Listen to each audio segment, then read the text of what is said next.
నమస్తే అండి. C letter గురించి అయితే ఇప్పుడు మనం తెలుసుకుందాం. సి లెటర్ వాళ్ళు ఎలా ఉంటారు ఏంటి అనేది మనమైతే ఇప్పుడు తెలుసుకుందాం. సి లెటర్ వాళ్ళు చాలా యాక్టివ్గా ఉంటారు. ప్రతి పనిలోనూ ముందుంటారు. కాకపోతే వీళ్ళకి ఖర్చు అధికంగా ఉంటుంది, ఆదాయం అనేది చాలా తక్కువగా ఉంటుంది. ఎంత కష్టపడ్డా కూడా అంతలోనే ఉంటుంది అన్నమాట. వీళ్ళు ఆరోగ్యపరంగా వస్తే తరచూ మానసిక ప్రశాంతతకి లోనవుతూ ఉంటారన్నమాట.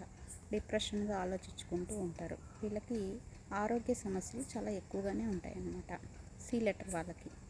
తర్వాత వస్తే ఆహార విషయంలో వీళ్ళు చాలా జాగ్రత్తగా ఉండాలి. స్టమక్కి సంబంధించి కూడా వీళ్ళకి హెల్త్ బాగుండదు అనమాట. ఎప్పుడు ఏదో ఒకటి ఉంటూ ఉంటుంది. తర్వాత చదువు విషయంకి వస్తే వీళ్ళు ఫస్ట్ కాదు లాస్ట్ కాదు మిడిల్లో ఉంటారు. వీళ్ళు చాలా కలగొలుపుగా ఉంటారనమాట. ఎక్కడున్నా కూడా గలగలా గలగలా అంటూ వీళ్ళు చాలా కలగలుపుగా ఉంటారనమాట. వీళ్ళ గురించి మరిన్ని విషయాలు తెలుసుకోవాలి అంటే లైక్ చేయండి, షేర్ చేయండి, సబ్స్క్రైబ్ చేయండి.